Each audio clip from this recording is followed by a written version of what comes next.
নমস্কার বন্ধুরা, আমি সোনালি। গ্রিন থাম চ্যানেলে আপনাদের সকলকে স্বাগত।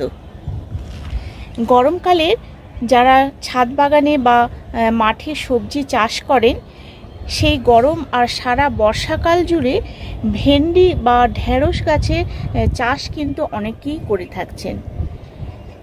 আগে যেমন শুধু মাঠ বাগানে আমরা করতাম, এই ভেন্ডি চাষ করতাম, এখন কিন্তু ছাদ বাগানে এরকম ফলের ক্যারেটে কিংবা টবে কিংবা গ্রো ব্যাগে অনেকেই চাষ করছেন। গরমকাল অনেক দিন আগেই পড়ে গেছে, আর অনেকেই এর মধ্যে ইতিমধ্যে ঢেঁড়সের বীজ বুনে দিয়েছেন এবং গাছও বেশ বড় হয়ে গেছে, ফলনও পেতে শুরু করেছেন। কিন্তু যারা এখনও পর্যন্ত করেননি, তারা কি করতে পারবেন না? অবশ্যই পারবেন, এখনও সময় আছে। এখনও আপনারা ঢেঁড়সের বীজ বুনে তার থেকে চারা বার করে আর ঢেঁড়সের ফলন ফলাতে পারবেন। তার জন্য প্রথমে খুব ভালো জাতের, ভালো কোয়ালিটির ঢেঁড়সের বীজ আনতে হবে। ঢেঁড়সের চারা থেকেও হয়, কিন্তু চারার থেকে আমি বলবো বীজ এনে তার থেকে কিন্তু চারা করে সেই গাছটা করা খুব ভালো।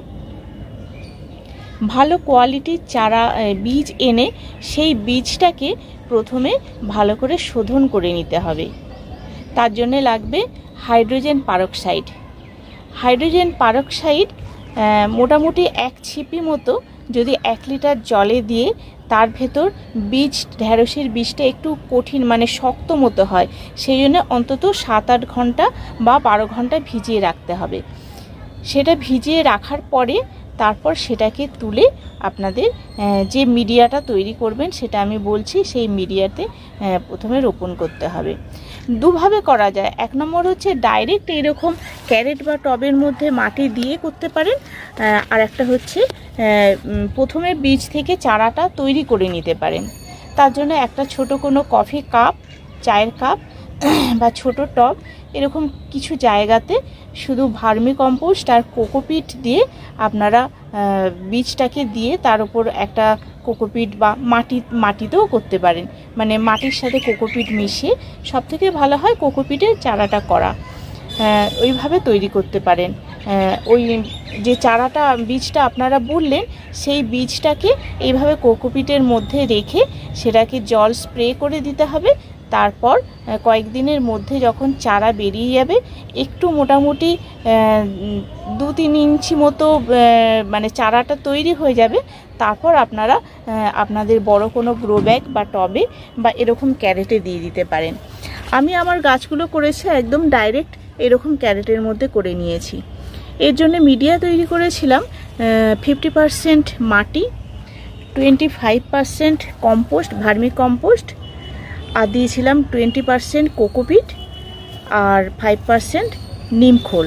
তার সাথে সামান্য 1/2 চামচ মতো দিয়েছিলাম ট্রাইকোডার্মা ভিরিডি।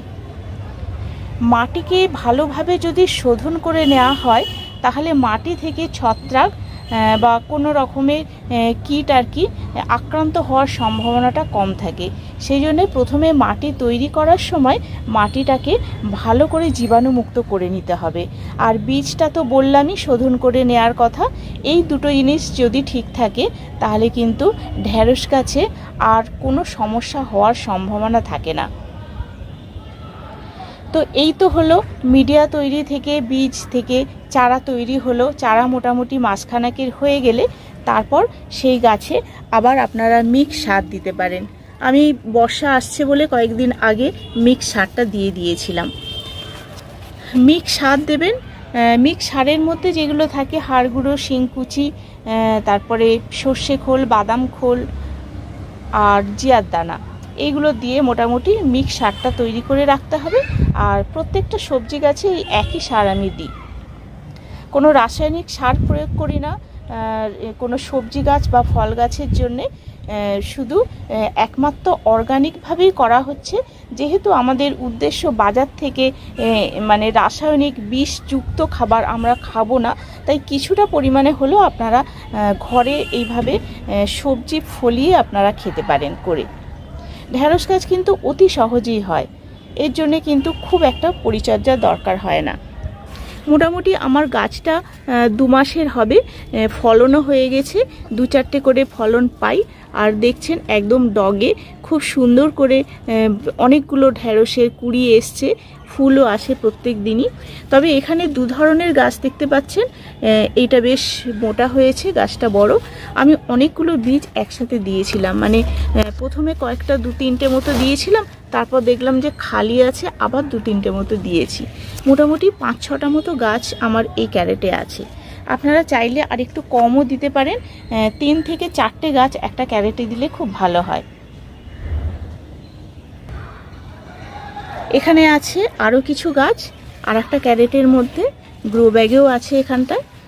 তো প্রত্যেকটা ডগে ডগে কিন্তু কুড়ি চলে এসছে। এই ঢেঁড়স গাছে মোটামুটি ফার্টিলাইজার আপনারা মিক্স সারটা তো দেবেন, তারপরে যেমন সর্ষে খোল বা সবজি পচা লিকুইড যে ফার্টিলাইজার, সেটা দিলে সব থেকে ভালো হয়।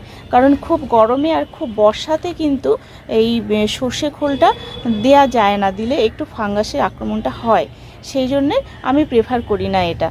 কিন্তু সবজি পচা যে তরল সার, তার মধ্যে সব ধরনেরই নিউট্রিয়েন্ট থাকে, সেই জন্যে, কারণ আমরা অনেক ধরনের সবজি আমরা খাই আর কি, সেইগুলো থেকে আমরা তৈরি করি এই ফার্টিলাইজারগুলো, সেই জন্য মোটামুটি সব কিছুই নিউট্রিয়েন্ট থাকে, সেই জন্যে আমি প্রেফার করি সেইটা। আর গরমের সময় আমি সর্ষে খোলের বদলে মাঝে মধ্যে দিয়েছিলাম বাদাম খোলটাকে পচিয়ে সর্ষে খোলের মতো একইভাবে পচিয়ে দিয়েছিলাম। এখানেও বেশ কয়েকটা গাছ আছে, 4-4টে মতো গাছ আছে। আর এখানে আর একটা গাছ আছে। গতবারে আমি প্রথম করেছিলাম ঢেঁড়স গাছ, দেখেছি বেশ ভালো ফলন হয়েছে, খুব সামান্য পরিচর্যায়, সেই জন্য এবছরও আরও কয়েকটা বসিয়ে দিয়েছি। তো এর কিন্তু ভালো ফলন ফলাতে গেলে এর কিছু ট্রিক্স আছে।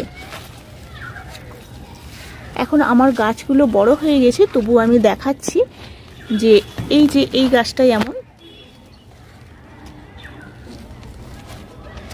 এই হাইটের হয়েছে।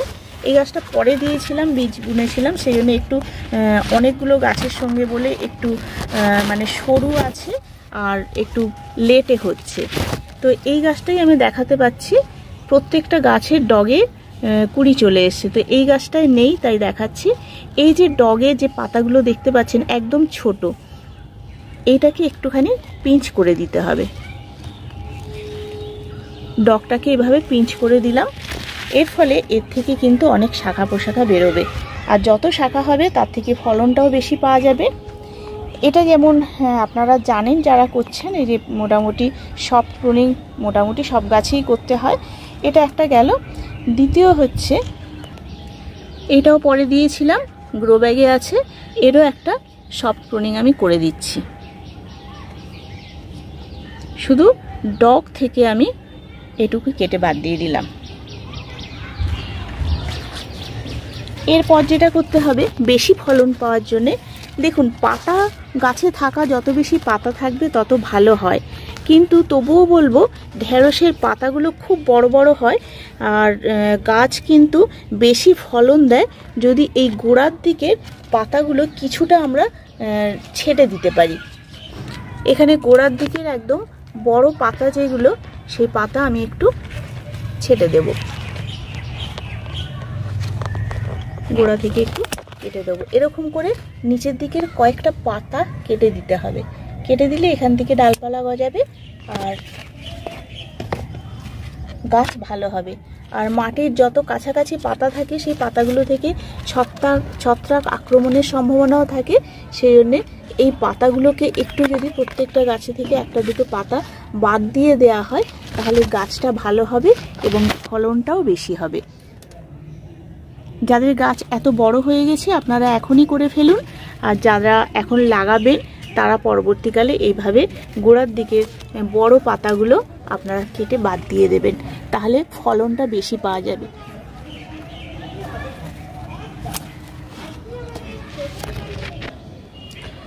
দেখা যাচ্ছে ঢেঁড়স গাছে পাতা বেশ সুন্দর হয়েছে, বেশ সুন্দর ঢেঁড়স হয়ে এসছে।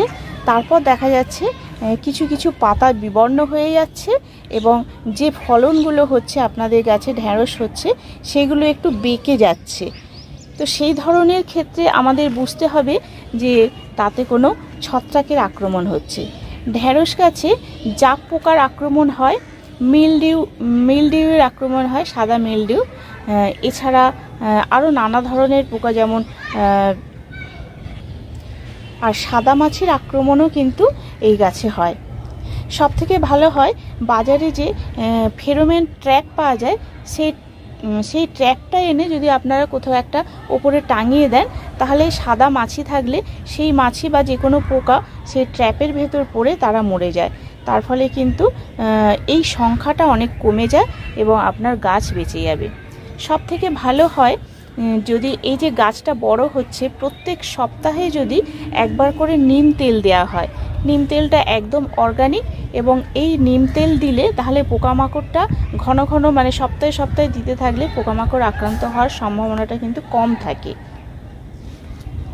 আর যদি হয়েও যায় তার জন্য আমি বললাম জাপ পোকা যদি আসে তার জন্য আপনারা রেডোমিন গোল্ড দিতে পারেন, সাব ফাঙ্গিসাইড দিতে পারেন, আর ব্যাবিস্টিন দিতে পারেন। মিলডিউয়ের জন্য খুব ভালো কাজ করে। ব্যাবিস্টিন 2 গ্রাম 1 লিটার জলে গুলে এইভাবে হয়ে গেলে তখন এটা দিতে হবে। আর যদি না হয় তাহলে প্রথম থেকে যদি ওই নিম অয়েলটা আপনারা দিতে পারেন তাহলে কিন্তু এই ধরনের পোকামাকড় আক্রমণের সম্ভাবনা কম থাকে। আর যদি একটা বাগানে একটা কি 2 প্রান্তে 2টো ফেরোমন ট্র্যাপ লাগানো যায়। তাহলে এই হলো ঢ্যাঁড়স গাছের খুব সহজ পরিচর্যা। এইভাবে সহজে আপনারা ঢ্যাঁড়স গাছ যদি বাড়িতে তৈরি করেন তাহলে মোটামুটি 8-10টা মতো গাছ থাকলে আপনারা কিন্তু প্রায় প্রত্যেক দিনই এর থেকে ঢ্যাঁড়স তুলতে পারবেন, আপনাদের কাজে আসবে। তাহলে বন্ধুরা ভিডিওটা যদি কোনো উপকারে লাগে, কোনো কাজে লাগে তাহলে একটু কমেন্ট করে জানাবেন। আজকে এ পর্যন্তই, দেখা হবে অন্য কোনো ভিডিও নিয়ে আবার। নমস্কার।